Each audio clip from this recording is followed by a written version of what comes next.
Andito ako ngayon actually. Nag-walk ako. At may nakita akong magandang kainan. Actually. Ayan. Pero may kumakain. Actually, ilang beses na ako ditong napapadaan, na-amaze ako ano yung siniserve nila kasi parang kakaiba siya. So, ito na naman tayo sa kakain. Nag-try ako. Ano kaya ito sa'yo? Ayan, pakita ko sa'yo. Ayan. Ano siya? Rice cake daw siya. Pero, manipis lang naman siya. Parang ginawang wrapper. Rice cake na meron siyang mga ham. Ayan, may ano siya, may meat. Saya na. Actually, pang ilan ko na to, nakalimutan ko i-share sa inyo. So sabi ko kanina, nakailan na ako nito, 6,000 per piece ito, nasa 12 pesos. Yan. Lalagyan mo siya nito, inuna ko kinain ko na ng kinain yung gulay ko. Pero actually, ang dami niyan kanina. Kasi nakailan na pa ako, siguro pang-apat ko na to. And then marami din itong gulay. Ayan. Ilalagay mo siya, irarap mo siya. Actually, kinuha na dito yung iba pang mga condiments. Ang dami dyan kaninang condiments. Hindi ko alam kung ano mga dahon nito eh. Pero ayan, parang, ayan, herb siya dito. Iba yung anlasa niya. Hindi ko alam kung ano. Ay, yun! Din yung nalalasahan ko sa mga tea na aking inom. Iba eh, may distinct na lasa siya. Kakaiba. Puro sila gulay talaga. Lalagayan dito. Puro gulay. Eh, di tuwan-tuwa naman ako kasi magulay siya. Tapos may sauce. Irarap yan. Irarap. Then may sauce. Ito. Actually, parang siyang bagoong. Yung nagawa akong sauce. Sarap natin siya. Medyo mahirap. Ayan. And then, syempre, sausaw natin dun sa lechon. Sarap lang. Sarap.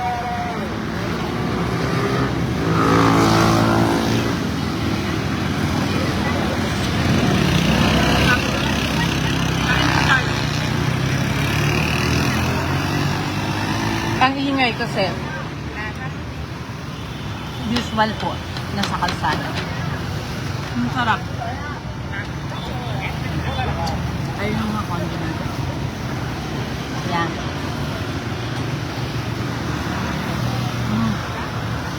Ano po siya? Rice cake.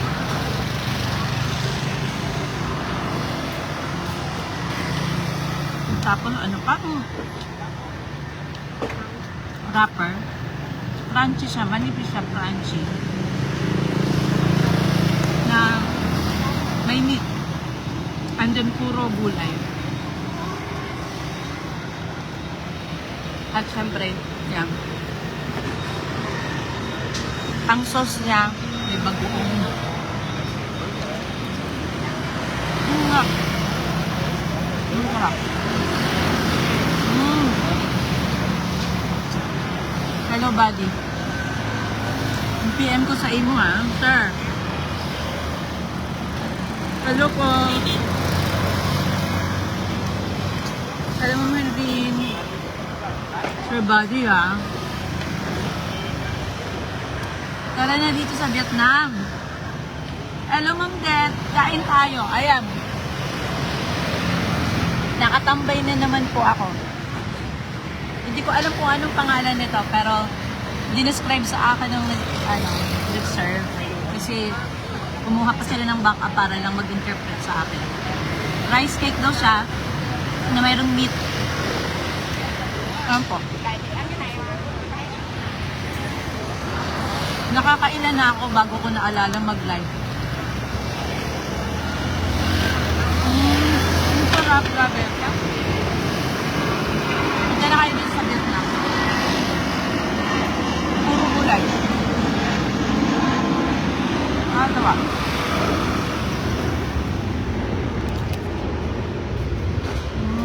Ba, mình thấy bánh ba. Bánh không? Rồi. Kailan ako nakarating ng Vietnam? Doon ako natutong tumambay. Kain ko. Sarap. Grabe.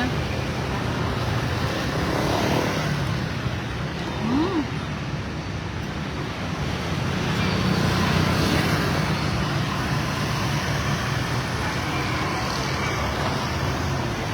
Pang ilang ko na to.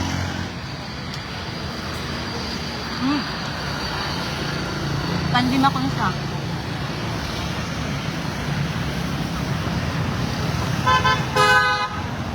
Rice cake daw to. Rice cake. Pero meron siyang meat. May pork. Tapos, lalagyan natin ng mga gulay. Siyempre, pag uwi ko, hindi na ako magdi-dinner, di ba? Kaya mas masaya talaga pag ano, naglalakad ako talaga na lang afterwards. After school, naglalakad na ako. Kasi dito sa way na to, mas maraming mas maraming makakainan at maraming tatambayan. Actually, malapit din dito sa mall, pero hello po, Ma'am Castillo, hello po. Hello, John Ray, anak, hello. Okay lang ako, nak, salamat. Hello, Mary, thank you. Ang sarap. Ang sarap po. Grabe.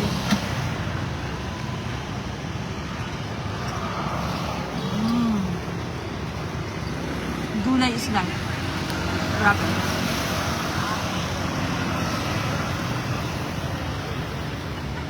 Sa kabila po niyang malaking lote na yan, doon po yung school ko. Ayan pong lote na yan ay itatayo po dyan ang Asian International College. Napakalaki niyo po. Asian International College.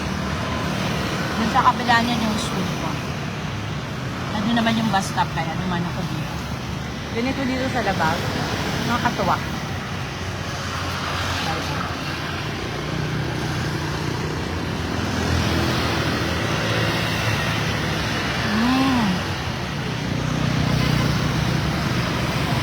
Gulay.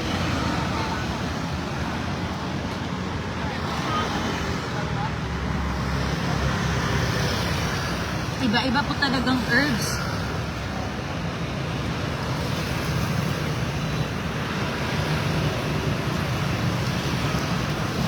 Dito po kapag kakain ka sa local na karinderya, hindi mo kailangan mag-order ng gulay. Hindi po sila nagpapa-order ng gulay sa sabaw.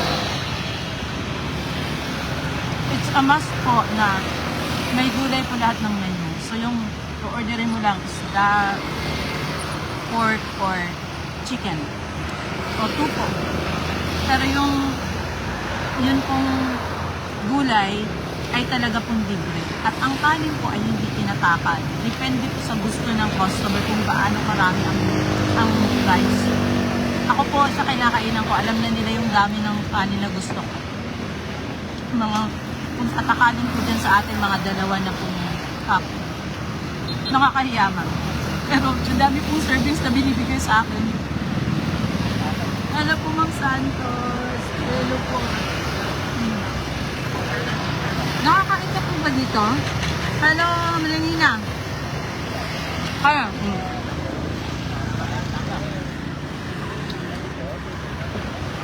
Open air. Aon.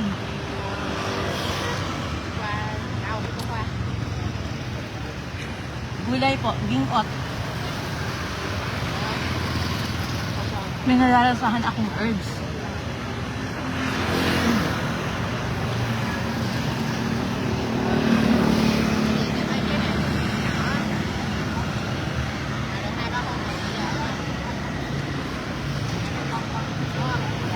Maliliit na dahon. Ito, oh. Mint ba? Parang mint. Yung na hindi ko alam kung mint ba to.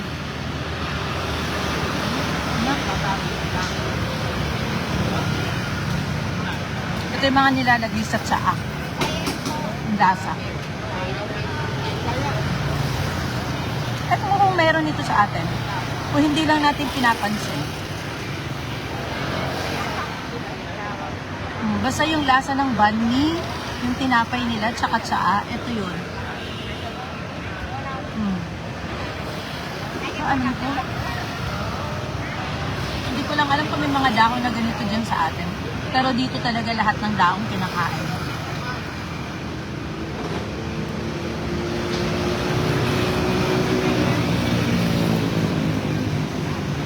Ang ano nga eh, yung munggo, sprouted munggo. Binablanch lang nila dito eh. Hindi nila niluluto. Blanch lang.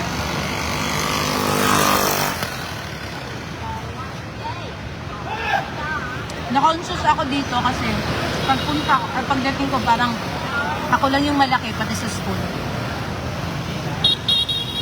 Kaya napilitan ako magpaliit. Ang sarap.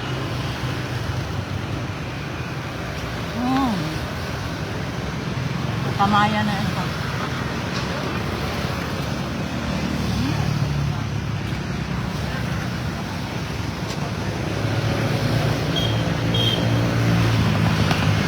May isa pa ako. Kumusta po kayo dyan? Umuulan po ba?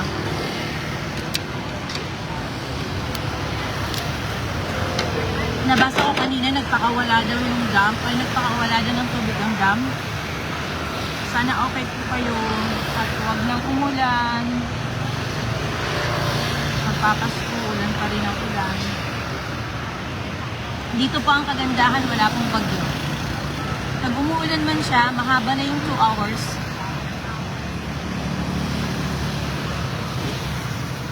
Opo, lahat ng katabi ko dito, Vietnamese. Lahat naman sila kumakain. Lahat kumakain. Ako lang dito yung Pinay. Lahat yun. Mahilig sila sa ganito. Tsaka lahat talaga ng servings namin nila. Yung ano na, nakakain ako ng McDo, ng Jollibee, ng KFC, ng Popeyes. Pag umorder ka ng chicken at rice, basta may rice, meron pong gulay. Parang it's a must. Parang mandatory ang gulay. Basta may kanin, kailangan may gulay. Kasi sa Jollibee, may sabaw eh. Ang sabaw nila, yung na-try ko. Umorder ako ng rice sa chicken, may sabaw na kalabasa.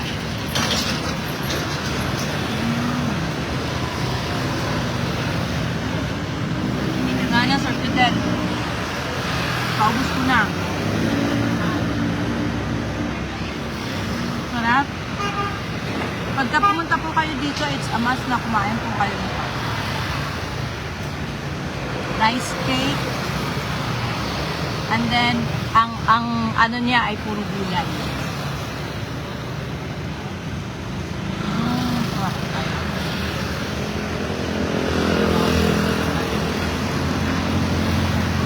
Tapos sa ilalim ng wala mong buwan eh. Pero maliwanag. May poste pala. May ilaw pa na sa poste.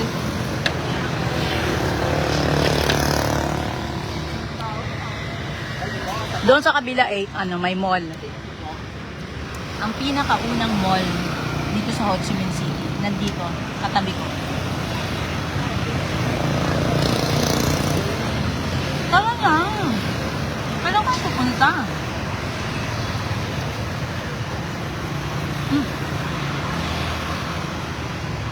Sa summer. Mura kaya pag maaga kayong bumili ng ticket. Sabi ng pamangkin ko, 5,000 may balikan na eh.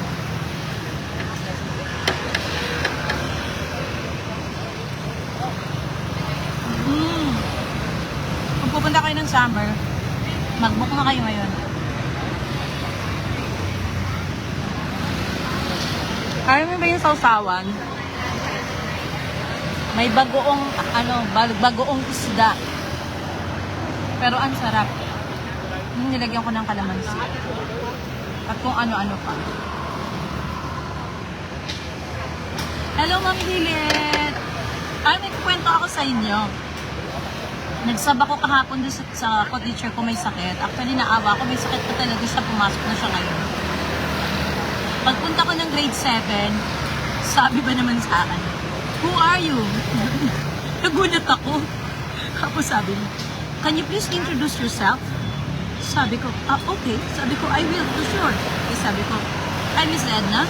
And from where you are?" Sabi ko naman sa akin, atribida, maliit na batang lalaki. Attribido, sabi ko, "I'm from the Philippines." Sa palakpakan sila. Tapos, ang daldal niya, ang daldal talaga. "Hello, kuya." Ang daldal talaga ng bata. Tapos, maya-maya sabi niya sa akin, "I've been to the Philippines." Sabi ko, "Oh, really? Where?" Sabi niya, "In Cebu." Tapos, naalala ko naman, sabi ko, "Oh, really?" Sabi niya, "Yes, I was there. Many times." Sabi ko, kaya pala, ang ganda ng batang to, galing na ng Pinas. Grade 7, ang liit na batang lalaki. Ang ingay-ingay niya, mostly, mag-iingay ng mga bata, pero Vietnamese. Or nagkwentuhan sila, Vietnamese. Tapos, mag-iinchik-inchikan ako, tatahimik sila, magtatawanan. Pero yung batang yung Inglesero, sabi ko, "I've been to the Philippines." Tapos, may mga estudyante ako na from time to time pala pumupunta talaga ng Pinas ng summer, 2 months dyan sa Pinas para matuto mag-English. Diba? Hello bunso! Hello kuya. Kay Jebin, punta na kayo rito. Yes, bunso, ano ka na? Kay Jebin. Ano to, yung rapper? Sabi to kuya dyan sa sa Saudi? Kabab ba to? Kabab? Meron din eh. Yung rapper din, hindi ko alam yung pangalan nun. Dito naman rice lang. Rice cake. Paubos na. Ang sarap. Puro gulay.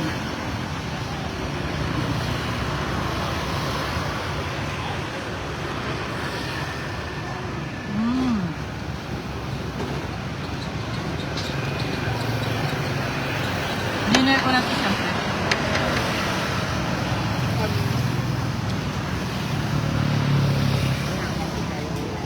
Kapo kayo.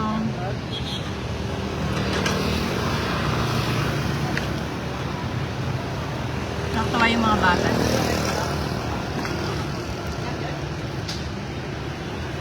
Pag tinanong mo sila, what's your favorite subject? What's your not favorite? Ano yung hindi yung favorite subject? English. It's hard. Tapos mag-aarte-artehan ako. Sabi niya, No. It's my favorite subject now because my teacher is beautiful. Diba? Yun na yung reason nila. Hindi na hard. Dati, ayaw nila ng English kasi hard. Ngayon daw, favorite na nila kasi yung teacher nila beautiful. Ikaw ba naman? Ang sinasabi ko sa kanila lagi ay yung beautiful. Hindi yun natatak sa kanila. Nakakatuwa mga bata dito. Kahit grade 11. Kuya.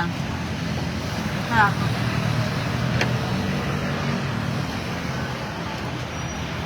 Kaya lang parang iba pa rin dahil parang they cannot move on their own.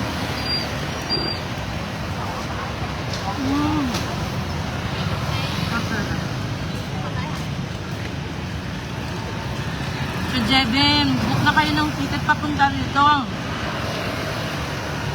Sir Matt.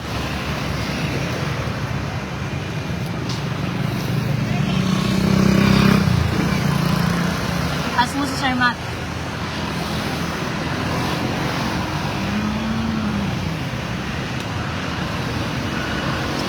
Abusin ko talaga itong bulan. Alam po, Ma'am Derms, punta na rito.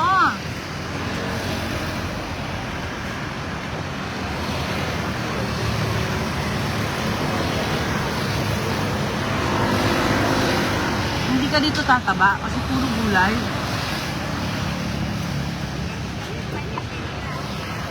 Alam mo na kasi naghahab-hab ako. Hindi ko alam kung ano mga dahon-dahon niya. Mayroon kasi na doon? Mint? Iba-iba na gulay.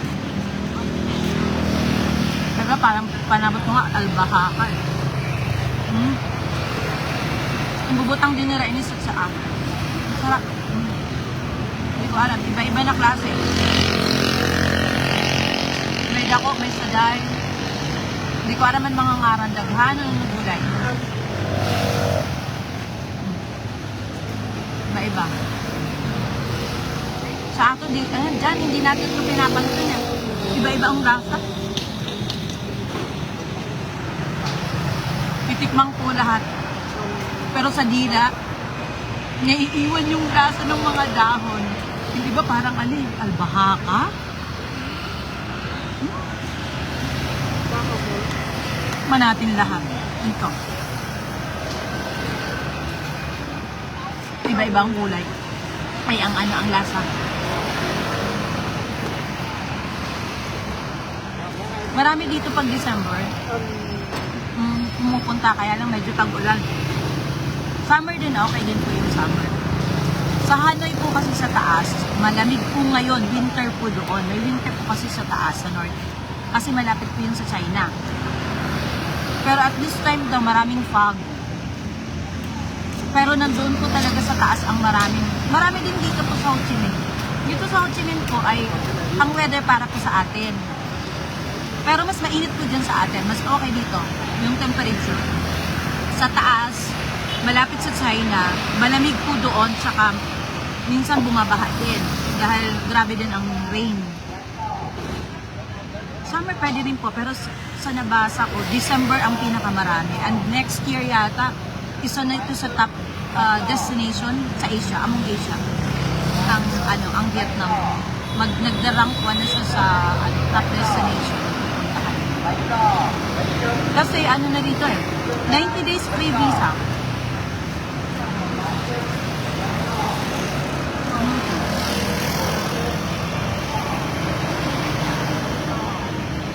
Opo. Mas malawak din. Pero kasi ang parang classic ang ang Hanoi. Ang Ho Chi Minh City, grabe, napaka-diverse niya. Diverse siya in the sense na kahit nasa city siya, mabilis ang takbo ng pero ang daming puno. Ang bilis ng takbo ng dito din. May nightlife. I mean, buhay ang negosyo sa gabi, hindi yung nightlife dun sa atin. Hello, Pai Pilo. Tapos, hello po, Miss Angeline. Maghahabab na po ako ng mga dahon-dahon. Tapo ng kain. Tumatambay po ako. Gato, hindi ko alam kung ano to Parang sa atin din naman kasi ito pinakain.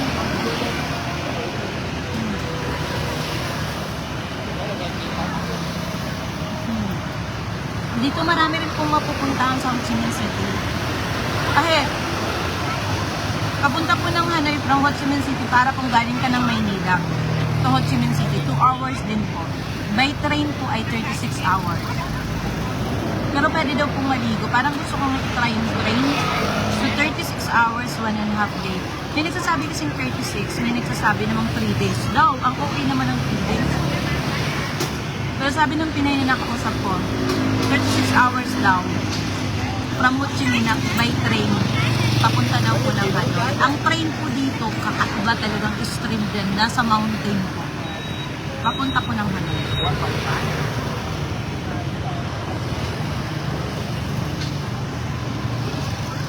Marami po ako estudyante nakarating na po ng Cebu, Miss Lilet.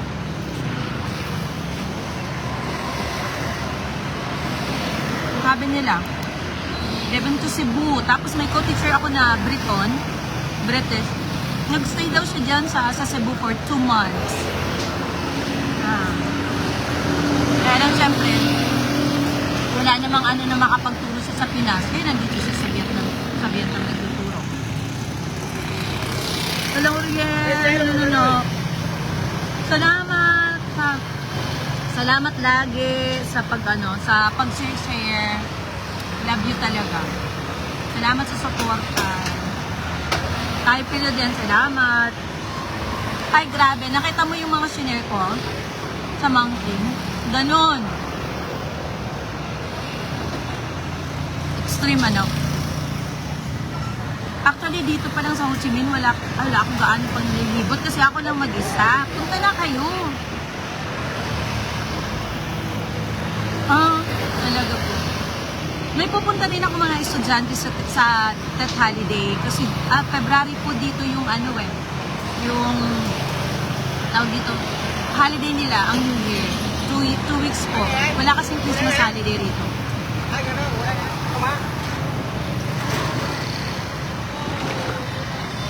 Dahil pa ako gusto na.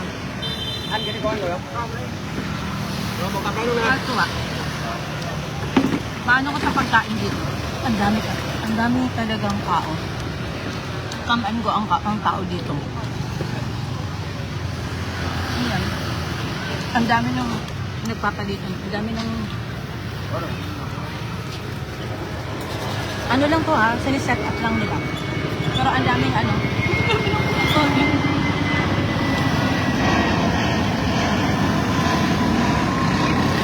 Hello po, Kapituin. Hello po, Ma'am Star. Kumusta po kayo? Makain pa ako ng gulay. Mga herbs po.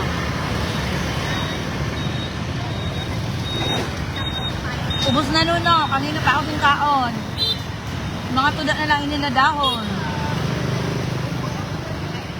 Nag-agi ako din ni ano, masuna pa. Niyan ho, ano na.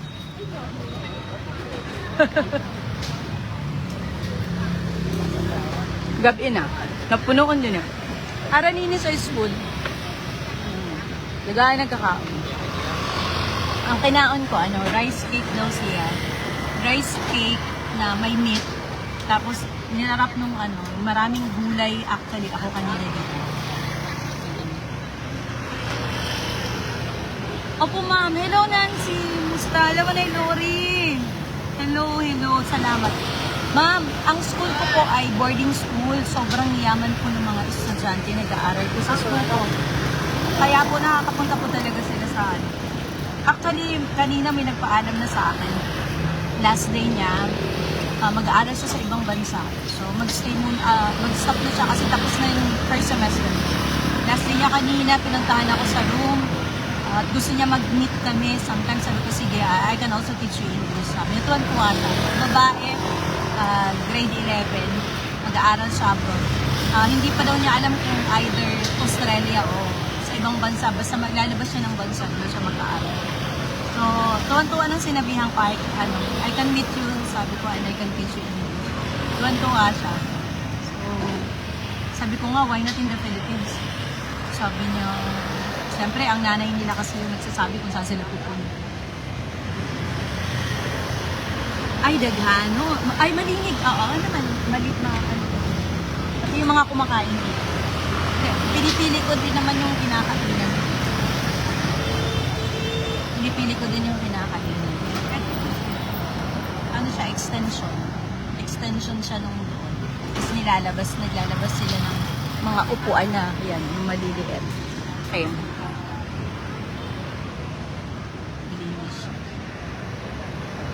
Hello Nancy, kumusta ka mo? Maray Lori, salamat Salamat sa suporta nyo. Maraming salamat po sa mga suporta nyo. Malay natin. God is good. Magpalain tayo. Diba? God is good. So, wala. In a way, parang nagiging libangan ko na rin. Kasi syempre, diba, isa tayo dito. Pero mas madali ang commute dito, mas madaling umuwi, mas mura ang pagkain. Kasi 25 pesos, as in busog ka na, complete meal na yun. Ay, 25K. Magkano ang 25K? Wala siyang 60 pesos. Sobrang, dami na ng pagkain, busog na ka na. Yung kumain ka man sa Jollibee, mura din. Tuwan-tuwa mga bata sa Jollibee dito.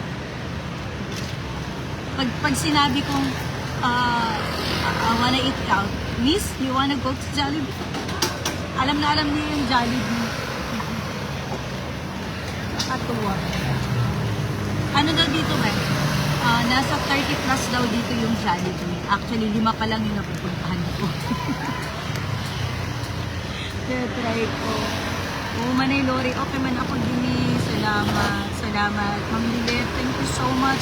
Ma'am Star, Oriel Nono, salamat tunon. Salamat tunon sa mga na-support. Ay, Pilo, Nancy, salamat. Sa pag-share, lagi. Sa suporta, nandun na eh. Ayoko naman siyang iminto kasi nandun na rin naman. Kaya na, hindi pa rin naman ako makapokus kasi nandyan siya sa main account ko eh. Kasi syempre nahalo yung aking FB friends saka yung aking medyo pagbablog-vlogan ko. No? Pero okay na, nandito na rin naman. Sabi ko, once in a while magla-live na rin naman. Thank you so much talaga sa inyo. Sir Fidel, salamat. Hindi pa nagtatapos kasi meron pa ako ipapagawa sa iyo. Muriel, kamu nga, ingat ka mo, Perme. Salamat sa pagdalaw kay Mamay. Ingat, Perme, sa trabaho. Manay Lori, pagaling na. Pagaling. Ma'am Star, salamat po. Bunso, Sir Javin, salamat. Ma'am Dilet, thank you. Ay, Jay! Jay, bakit tingin? Hello! Hello, kumusta ka? Papay Pilo, love you. Salamat sa laging suporta. Miss Angeline, salamat po sa panonood. Ay! Ate Rose! Hello po! Hello. Kumusta po kayo? Kumusta kayo? Kumusta apo mo? Ma'am Lorma, salamat din. Ma'am Lori. Manay Kriste, salamat. Magkita tayo pag uwi ko. O, Sir Pedal ha. Ipapagawa ako. Manay Pio, ingat ka Perme. Sir Javen, salamat sa suporta. Kuya Efren, ingat ka dyan lagi sa Saudi, ha? Salamat sa lahat ng mga nanonood. Mel, musta ka na dyan sa Taiwan? Ingat lagi. Mang Santos, halika na. Kailan ka pupunta dito? Meli, ingat lagi. Mang Castillo, salamat. Salamat sa suporta. Nak, John Ray, thank you. Thank you anak sa suporta. Mang Det, halika na. Punta ka dito. Sir Buddy, ano na yung PM ko sa'yo? Mang Main, hello po. Thank you so much. Sa gabi na po, uuwi na ako. Maraming salamat. Pag nagla-live ako, panoorin niyo ako, ha? O, di ba, mandatory? Thank you po. God bless everyone. Salamat. Uwi na po ako. Bye-bye po. Bye-bye. God bless. Thank you po.